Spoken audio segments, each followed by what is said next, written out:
오늘 이 채널을 처음 보신다면 구독 버튼을 꼭 눌러주세요. 그럼 지금부터 시작해보겠습니다. 유리한 유언과 새벽의 노크. 강인숙 명예교수는 서재 책상 앞에 앉아 유언장을 다시 한번 읽어보았다. 나의 모든 재산과 주식, 그리고 산속 연구 별장을 양조카 박정우에게 상속한다.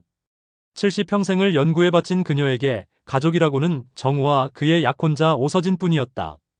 서진은 대학에서 함께 연구하던 수석 펠로우였고, 인숙은 두 사람을 자식처럼 믿고 의지했다. 교수님, 건강음료 가져왔어요. 서진이 환한 미소를 지으며 방에 들어왔다. 그녀는 늘 그랬듯 정성스럽게 준비한 음료를 인숙에게 건넸다. 고마워, 서진아. 너희들이 없었으면 이 외로운 별장에서 어떻게 살았을까? 무슨 말씀을요? 교수님은 저희에게 어머니 같은 분이세요. 서진이 다정하게 말했다. 인숙은 음료를 받아들고 한 모금 마시려던 순간 현관문에서 급박한 노크 소리가 들렸다. 새벽 2시였다. 누가 이 시간에? 인숙이 일어서려 하자 서진이 황급히 말했다. 제가 나가볼게요. 교수님은 음료 드세요. 하지만 노크는 더욱 거세졌다. 강인숙 교수님, 긴급합니다. 문 열어주세요. 인숙은 그 목소리를 알아챘다. 별장 근처에 사는 정재민이었다. 전직 해커 출신의 보안 전문가로 평소 호기심이 많아 은둔 생활을 하는 인숙에게 가끔 찾아오곤 했다. 서진의 얼굴이 굳어졌다. 교수님, 저 사람은 수상해요. 문 열지 마세요. 하지만 재민의 목소리는 절박했다. 교수님, 그들이 오늘 밤 당신을 독살하려 합니다. 제발 믿으세요. 인숙의 손에서 음료잔이 떨렸다. 독살? 무슨 소리야? 교수님, 저 사람 미친 거예요. 무시하세요. 서진이 인숙의 팔을 붙잡았다. 나요. 인숙이 서진의 손을 뿌리치고 문을 열었다. 재민이 노트북을 든 채 급히 들어왔다. 교수님, 이걸 보세요. 재민이 노트북 화면을 펼쳤다. 화면에는 음성 파형과 대화 내용이 기록되어 있었다. 정우야, 오늘 밤이 마지막이야. 교수가 이 음료를 마시면 자연사로 위장할 수 있어. 독극물은 3일 후면 체내에서 완전히 분해돼. 서진의 목소리였다. 누나, 정말 괜찮을까? 교수님은 나를 믿고. 정우의 떨리는 목소리. 바보 같은 소리 하지 마. 수백억 재산이 걸렸어. 유언장도 우리 앞으로 되어 있잖아. 생명보험금까지 합하면 500억이야. 인숙의 얼굴이 창백해졌다. 그녀는 손에 든 음료잔을 내려다보았다. 이게 무슨... 인숙이 중얼거렸다. 교수님, 지금 당장 이곳을 떠나셔야 합니다. 재민이 인숙의 손을 잡았다. 서진이 재민을 향해 소리쳤다. 당신 불법 도청한 거야? 이건 법적으로. 법? 살인을 모의하는 사람이 법을 논해? 재민이 냉소했다. 교수님, 믿으세요. 저는 며칠 전부터 이 별장 주변 통신을 모니터링했어요. 수상한 정황이 너무 많았거든요. 그 순간 2층에서 발소리가 들렸다. 정우가 내려오고 있었다. 재민은 재빨리 인숙의 외투를 챙겨 그녀에게 걸쳐주었다. 지금 가야 합니다. 잠깐, 재민 씨. 나는 정우를 직접 만나서. 인숙이 망설였다. 교수님, 지금은 목숨이 우선입니다. 증거를 모아서 경찰에 신고한 다음 대면하세요. 정우가 계단을 내려왔다. 무슨 소리가? 교수님? 인숙은 정우를 바라보았다. 어릴 적부터 키워온 조카. 부모를 잃고 의지할 곳 없던 그 아이를 받아들여 대학까지 보냈다. 그런데 그 아이가 자신을 죽이려 했다니. 정우야. 인숙의 목소리가 떨렸다. 교수님, 지금요. 재민이 인숙의 팔을 잡아 끌었다. 두 사람은 뒷문으로 달려나갔다. 서진이 소리쳤다. 교수님, 돌아오세요. 오해예요. 하지만 인숙은 뒤돌아보지 않았다. 재민의 차에 올라타고 그들은 어둠 속으로 사라졌다. 차 안에서 인숙은 떨리는 손으로 얼굴을 감쌌다. 정우가 정말 나를... 교수님, 진정하세요. 이제 안전합니다. 재민이 차를 몰며 말했다. 제 은신처로 가겠습니다. 거기서 모든 증거를 보여드릴게요. 그리고 교수님께 보여드려야 할 게 더 있습니다. 오서진의 과거에 관한 것입니다. 인숙은 창밖을 바라보았다. 평생을 바친 연구 별장이 점점 멀어져 갔다. 그리고 그녀가 가족이라 믿었던 사람들의 배신이 가슴을 찢었다. 마이너스 마이너스 마이너스. 배신자의 기록과 3번의 사망사고. 재민의 은신처는 도심 외곽의 낡은 주택이었다. 하지만 안으로 들어서자 최신 보안 시스템과 서버들이 빼곡히 들어찬 첨단 작업실이 나타났다. 인숙은 소파에 앉아 여전히 떨리는 손을 진정시키려 애썼다. 교수님, 물 한 잔 드세요. 재민이 물을 건넸다. 인숙은 물을 받아 한 모금 마셨다. 차가운 물이 목을 타고 내려가며 정신이 조금 돌아왔다. 재민 씨, 정말 정우가 나를 죽이려 한 거예요? 인숙의 목소리가 떨렸다. 재민은 고개를 끄덕이고 노트북을 열었다. 교수님께 보여드려야 할 것들이 있습니다. 준비되셨나요? 인숙은 깊게 숨을 들이쉬고 고개를 끄덕였다. 재민이 첫 번째 파일을 열었다. 화면에는 신문 기사가 떠올랐다. 2013년 재벌 3세의 김태준 씨 익사 사고. 유족은 아내 오서진 씨. 생명보험금 30억 원 수령. 인숙의 눈이 커졌다. 서진이 결혼했었다고? 네. 그리고 1년 후 남편이 요트 사고로 사망했습니다. 공식 조사 결과는 사고사였지만 재민이 다른 파일을 열었다. 제가 확보한 당시 해경 내부 보고서를 보시죠. 요트의 안전장비가 사전에 훼손되어 있었고 김태준 씨의 혈액에서 수면제 성분이 검출되었습니다. 하지만 이 보고서는 상부 압력으로 묻혔습니다. 세상에. 인숙이 입을 막았다. 재민은 계속해서 파일을 열었다. 2015년 중견 제약사 대표 이상호 씨 추락사. 유족은 아내 오서진 씨. 생명보험금 50억 원 수령. 또 인숙의 목소리가 높아졌다. 네. 이상호 씨는 자택 계단에서 굴러떨어져 사망했습니다. 당시 집에는 오서진 씨만 있었죠. 부검 결과 음주 상태였다고 하지만 이상호 씨의 지인들은 그가 술을 전혀 마시지 않는 사람이었다고 증언했습니다. 인숙은 소파에 깊이 기대며 한숨을 내쉬었다. 그럼 세 번째는 2018년 IT 기업 창업자 한민우 씨 화재 사고. 유족은 약혼자 오서진 씨. 생명보험금 70억 원 수령. 재민의 목소리가 낮아졌다. 한민우 씨는 자택에서 화재로 사망했습니다. 오서진 씨는 당시 외출 중이었다고 주장했죠. 하지만 화재 감식 결과 인화물질이 사용된 정황이 있었습니다. 역시 증거 부족으로 무혐의 처리되었습니다. 인숙은 두 손으로 얼굴을 감쌌다. 그럼 나는 네 번째 희생양이 되는 거였어요? 그렇습니다. 재민이 다른 파일을 열었다. 교수님께서 작성하신 유언장과 생명보험 증서입니다. 수익자가 모두 박정우 씨로 되어 있네요. 총액 500억 원 이상입니다. 정우는 어떻게 서진과 엮인 거죠? 재민은 시간순으로 정리된 사진들을 보여주었다. 작년 초부터입니다. 오서진 씨가 교수님 연구실에 수석 펠로우로 들어온 직후부터 박정우 씨에게 접근했습니다. 이 사진들을 보시죠. 화면에는 서진과 정우가 카페에서, 식당에서, 호텔 로비에서 만나는 모습들이 찍혀 있었다. 두 사람의 표정은 친밀했고 때로는 서진이 정우의 손을 잡고 있는 장면도 있었다. 서진이 정우를 유혹한 거군요. 인숙이 쓰라린 표정으로 말했다. 네. 그리고 약혼까지 성사시켰죠. 박정우 씨는 교수님의 유일한 혈육이었으니 그를 통제하면 유산을 모두 가져갈 수 있었던 겁니다. 재민은 마지막 파일을 열었다. 그리고 이것이 결정적 증거입니다. 오늘 밤 서진이 정우 씨에게 보낸 문자 메시지들입니다. 화면에는 충격적인 대화 내용들이 펼쳐졌다. 오늘 밤 음료에 타. 3일이면 자연사처럼 보여. 겁내지 마. 나 이미 3번 성공했어. 이번만 넘기면 우리 평생 편하게 살아. 인숙은 더 이상 참지 못하고 눈물을 흘렸다. 정우가. 내가 그 아이를 키웠는데. 어떻게? 교수님. 재민이 인숙의 손을 잡았다. 지금 우는 것보다 중요한 게 있습니다. 복수입니다. 그리고 진실을 밝혀내는 겁니다. 인숙은 눈물을 닦으며 고개를 들었다. 슬픔은 분노로 바뀌고 있었다. 어떻게 해야 하죠?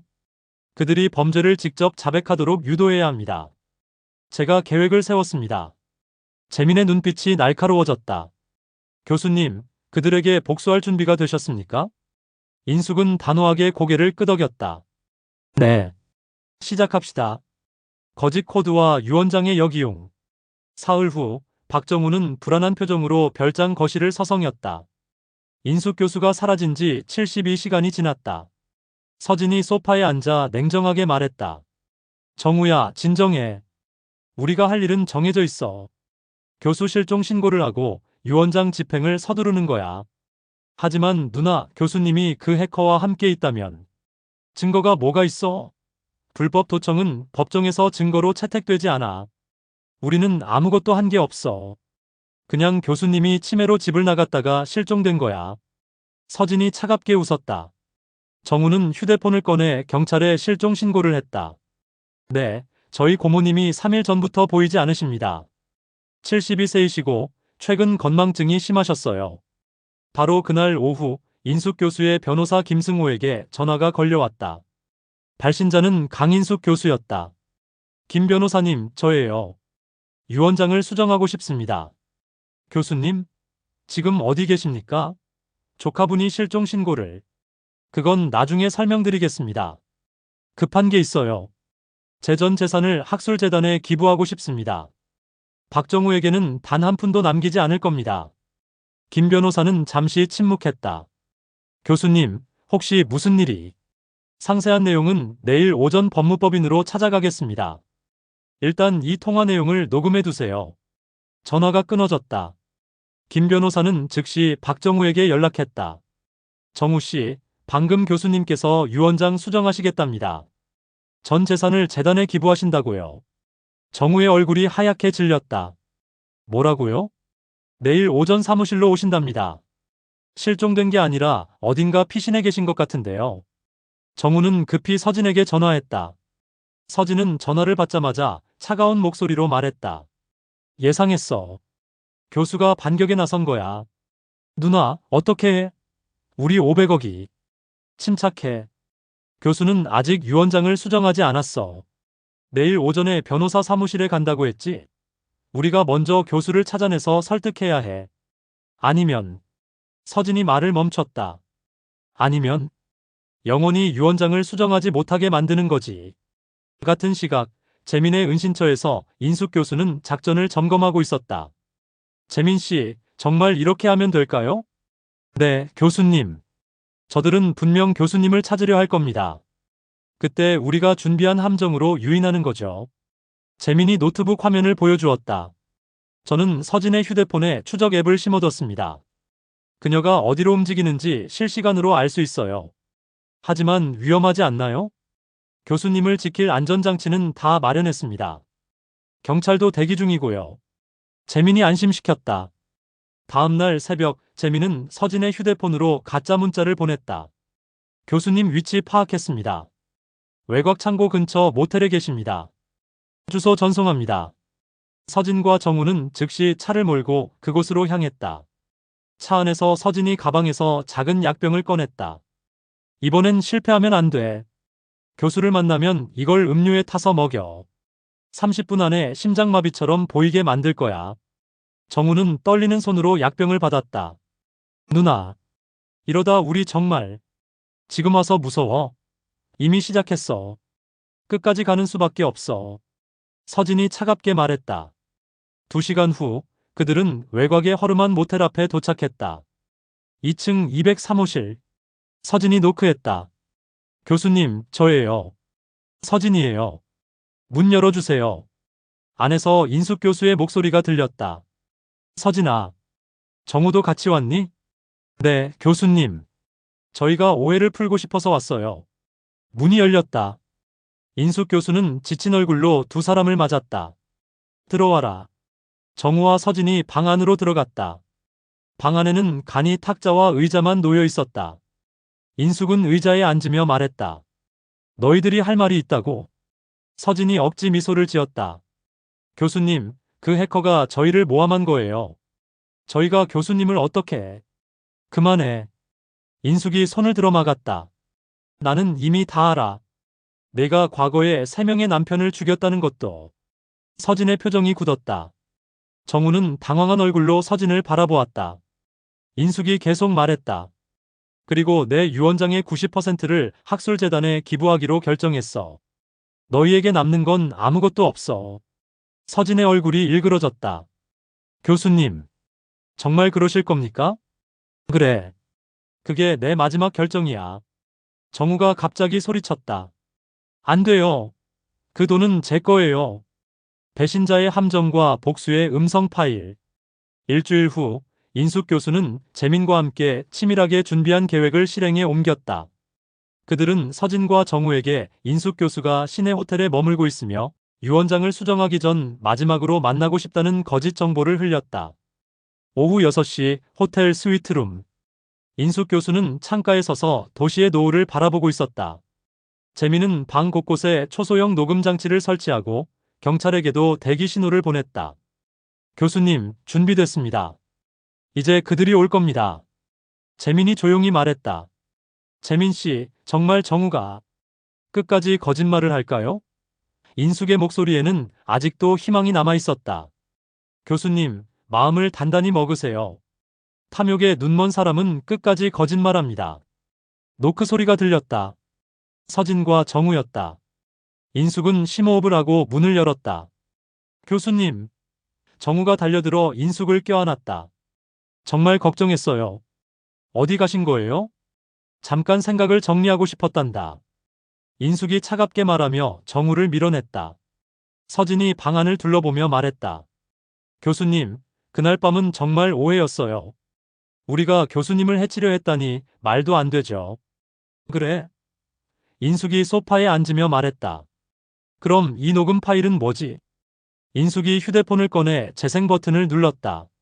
서진과 정우의 대화가 흘러나왔다. 오늘 밤이 마지막이야. 교수가 이 음료를 마시면. 서진의 얼굴이 창백해졌다. 그건 불법 도청이에요. 법적 효력이. 법적 효력? 인숙이 비웃었다. 살인 미수범이 법을 논하는구나. 정우가 무릎을 꿇었다. 교수님, 죄송해요. 제가 잘못했어요. 하지만 다 서진 누나가 시킨 거예요. 저는 정말.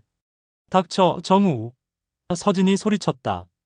인숙은 천천히 일어나 정우를 내려다보았다. 정우야, 나는 너를 믿었어. 내 부모님이 돌아가셨을 때 내가 너를 받아들였지.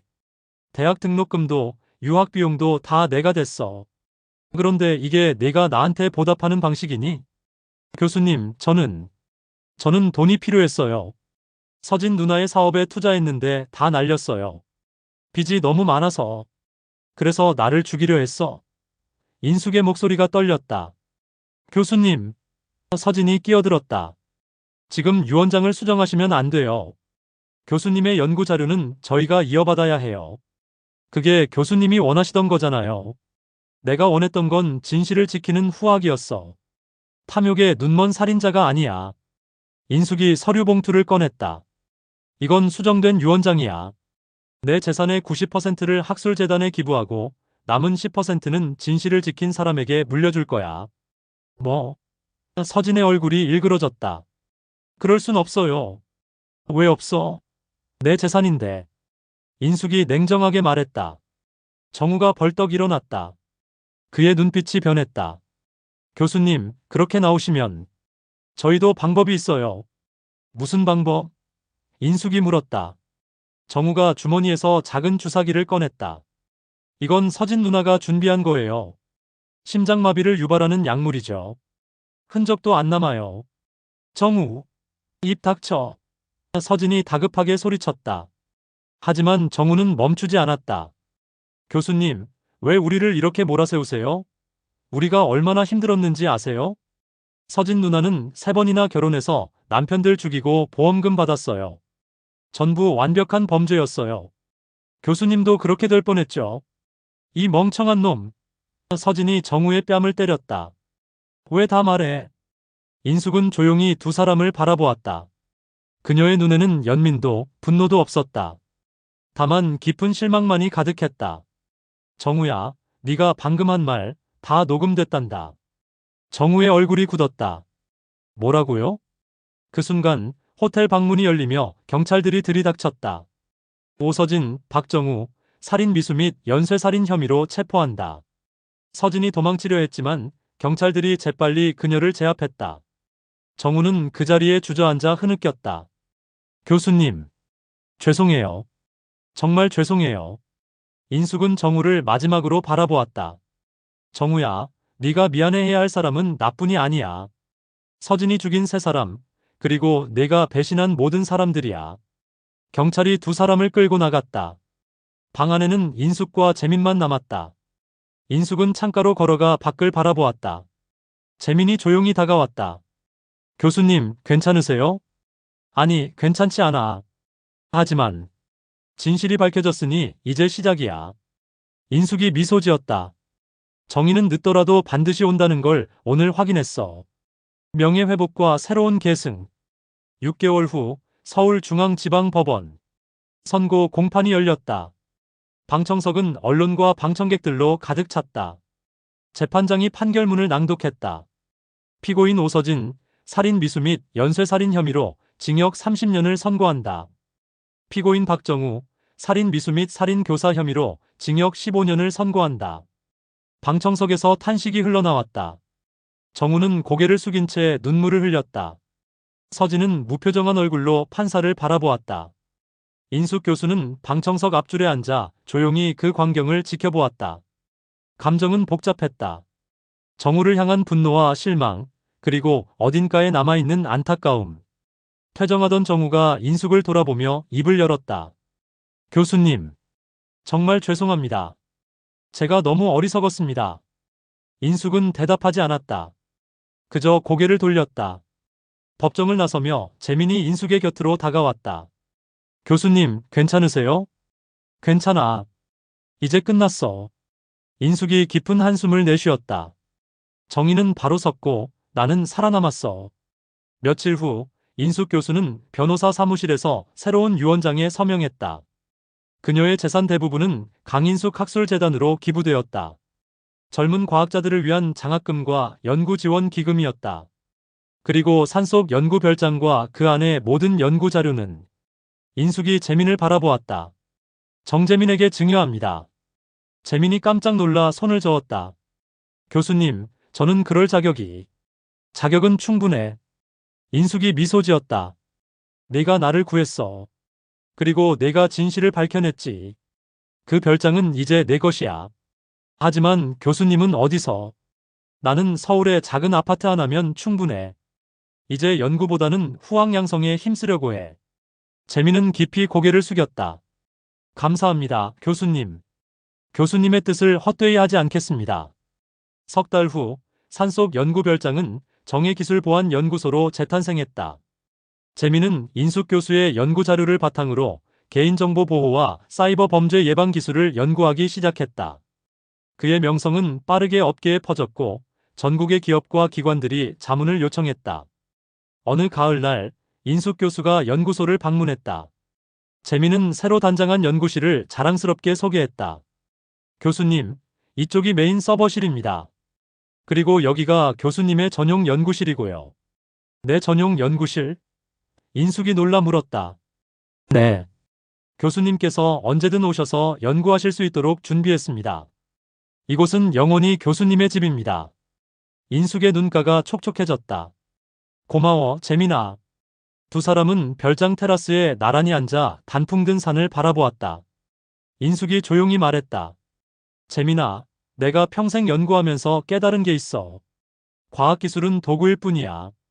그걸 사용하는 사람의 마음이 중요하지. 서진과 정우는 탐욕 때문에 모든 걸 잃었어. 하지만 너는 달라. 너는 진실을 지키기 위해 기술을 사용했어. 교수님께서 가르쳐 주신 덕분입니다. 아니야. 그건 내 안에 원래 있던 거야. 인숙이 재민의 어깨를 두드렸다. 내가 앞으로 이 연구소를 이끌어갈 거야. 돈과 탐욕으로부터 과학기술을 지키는 거지. 명심하겠습니다. 1년 후 강인숙 학술재단은 첫 장학생 50명을 선발했다. 수상식에서 인숙 교수는 젊은 과학자들 앞에서 연설했다. 여러분, 과학은 인류를 위해 존재합니다. 개인의 이익이나 탐욕을 위한 것이 아닙니다. 제가 평생을 바친 연구가 여러분을 통해 더 나은 세상을 만드는 데 쓰이길 바랍니다. 박수가 터져나왔다. 객석 뒷줄에 재민이 앉아 미소를 지으며 박수를 쳤다. 70대에 접어든 인숙 교수는 이제 더 이상 외롭지 않았다. 재단의 젊은 과학자들이 그녀를 찾아왔고 재민은 주말마다 서울을 방문해 그녀와 차를 마셨다. 배신당했던 상처는 천천히 아물어갔다. 어느 저녁 인숙과 재민은 한강변을 산책했다. 인숙이 말했다. 재민아, 나는 운이 좋았어. 내가 아니었으면 지금 이 세상에 없었을 거야. 운이 아닙니다.